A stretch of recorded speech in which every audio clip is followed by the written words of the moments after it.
Lucas 2:1-3 é autocontradditório, tá? Essa é boa mesmo. Assim, eu não gosto também da palavra autocontraditório aí. Para mim, Lucas 2:1-3 não é autocontraditório. O texto não se contradiz. O que acontece é que o texto diz coisas que são contraditas por outros textos que a gente tem fora de Lucas, né? Então não é autocontraditório. Mas qual que é o ponto, né? Eu vou até pegar o texto aqui para ler ele todo aqui, são 3 versículos, mas tem a ver com o nascimento de Jesus, com a cronologia, né? Os tempos de Herodes e os tempos de Quirino. Deixa eu pegar aqui, é melhor, né? Que eu leio o trecho, é um texto muito curtinho, e vocês sabem, quem ainda não conhece, né, esse trecho, fica mais por dentro. Lucas 2:1-3, né? Então diz o seguinte: naqueles dias apareceu um edito, né, um edito de César Augusto, o imperador romano, ordenando o recenseamento de todo o mundo habitado. Então o imperador romano, César Augusto, teria mandado fazer um censo em todo o mundo, né? É claro que aqui é uma hipérbole, né? O mundo que importa para o autor, né? O mundo conhecido ali, o mundo do Império Romano. Esse recenseamento foi o primeiro, enquanto Quirino era governador da Síria. Tem toda uma disputa sobre esse primeiro, como ler o texto em grego de forma melhor, né? Isso até entra nessa discussão, mas eu não vou entrar nesse detalhe. E todos, versículo 3 agora, e todos iam se alistar, cada um na sua própria cidade.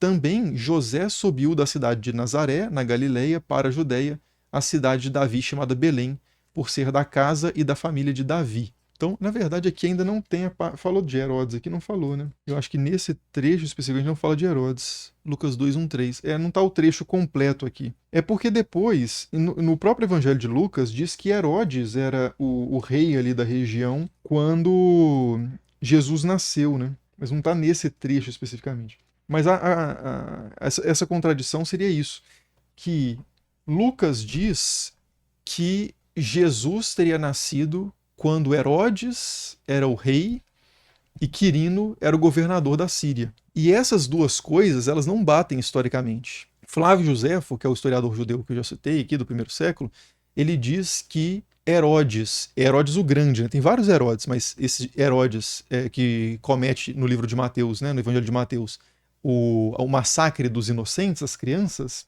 tentando matar ali todas as crianças para Jesus ir nessa também. É uma história que a gente encontra em Mateus, não encontra em Lucas.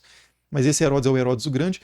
E Herodes o Grande teria morrido no 4º ano antes de Cristo, e Quirino teria sido governador da Síria no 6º ano depois de Cristo. Né? O censo de Quirino teria acontecido no 6º ano depois de Cristo, que é um censo muito importante porque gera umas revoltas, inclusive, na Judéia, que culminam na revolta dos tempos de Joséfo, né, que vai acabar com a cidade de Jerusalém destruída, as guerras judaico-romanas.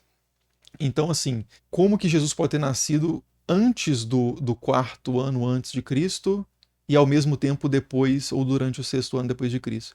E aí tem pessoas que tentam conciliar essas coisas, né? É mais estranha a história ainda do que isso, na verdade, porque o que Lucas diz é que as pessoas foram recenseadas, né, na sua própria cidade, mas algumas pessoas tiveram que voltar para a terra dos seus ancestrais. Fala de José, o pai de Jesus, tendo que ir para o lar, seu lar ancestral, que era a cidade, por ser descendente de Davi, ele deveria ir à cidade de Davi. Então tem toda essa. Isso não faz sentido logístico, né? A gente não tem nenhum precedente disso acontecendo na história. A gente tem precedente de deslocamentos acontecendo no contexto de censo, que é uma pessoa não está na sua propriedade, ou ela tem propriedade em outros lugares, ela tem que ir para lá fazer o censo. Agora, alguém voltar para o seu lar ancestral de 1000 anos atrás, onde o seu ancestral vivia, isso não faz o menor sentido em termos administrativos, políticos, né? Qual que seria o benefício disso para o Império Romano? Geraria uma loucura, né, de pessoas saindo das cidades, tendo que fazer viagens que são caras, né? Viajar não é barato, você precisa levar comida para esses dias todos, você precisa ter algum lugar para ficar esses dias todos. Então, assim, não é uma coisa que faz muito sentido. E parece ser um recurso de Lucas para gerar uma viagem que é significativa messianicamente para a figura de Jesus, que é Jesus nascer em Belém, que é uma cidade associada a Davi, né?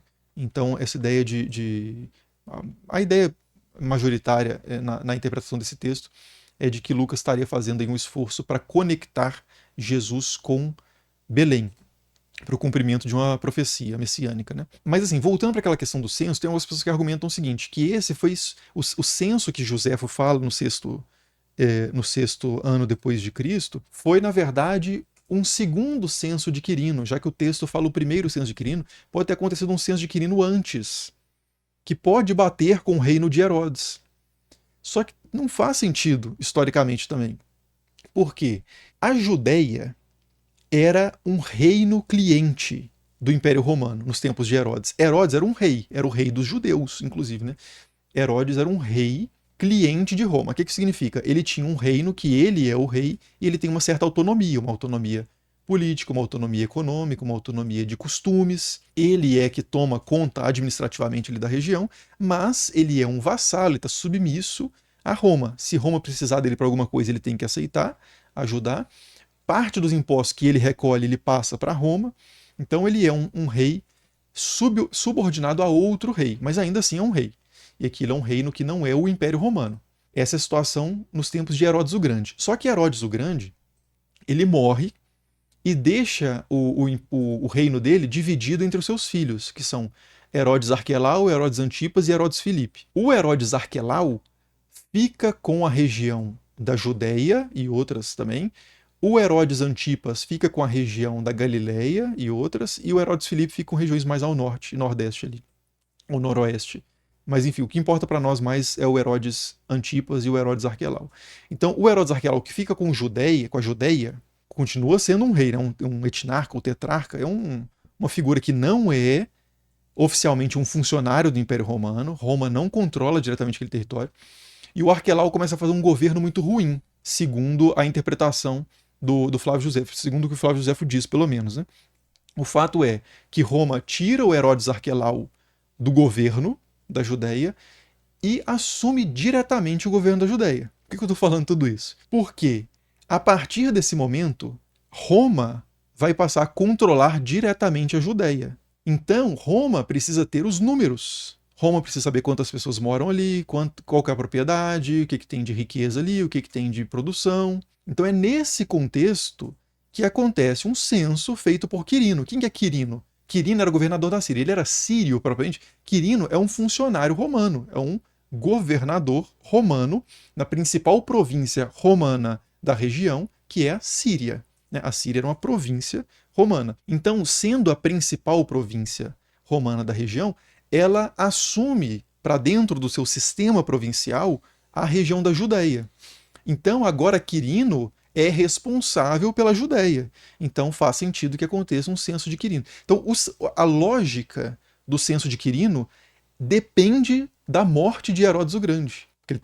O Herodes o Grande tem que morrer para assumir um outro Herodes incompetente para Roma tirar ele do poder e precisar assumir o controle direto. Não faz sentido Roma fazer um censo, ainda mais um censo administrativo completo, né, um census romano, num reino que é governado por outra pessoa.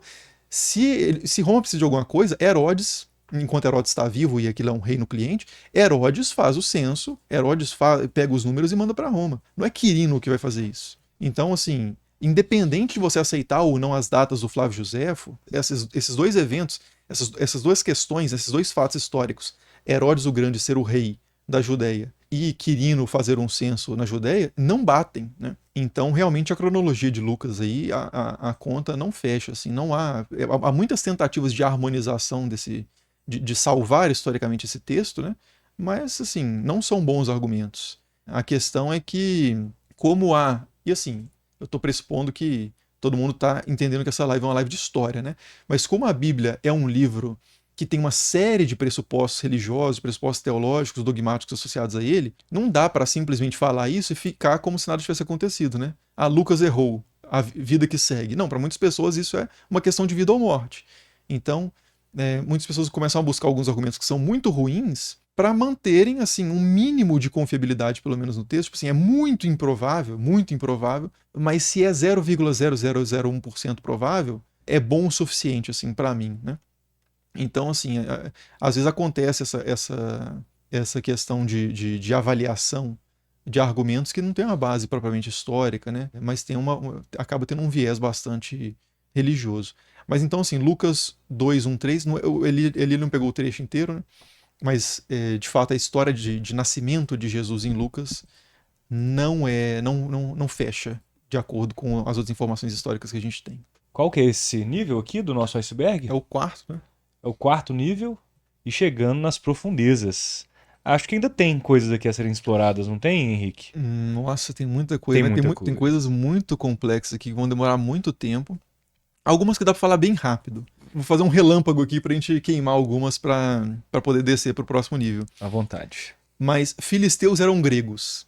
Essa é interessante. Não eram gregos exatamente, mas os filisteus provavelmente eram povos do Egeu, do mar ali, da Grécia, né? E por que isso? Porque na Bíblia mesmo tem uma referência a isso, curiosamente. Os filisteus, segundo alguns textos que estão na Bíblia, são povos vindos de Caftor. Caftor é o nome de Creta, né? Que é uma ilha, a grande ilha grega ali, né? Mas arqueologicamente isso é bem atestado por cultura material.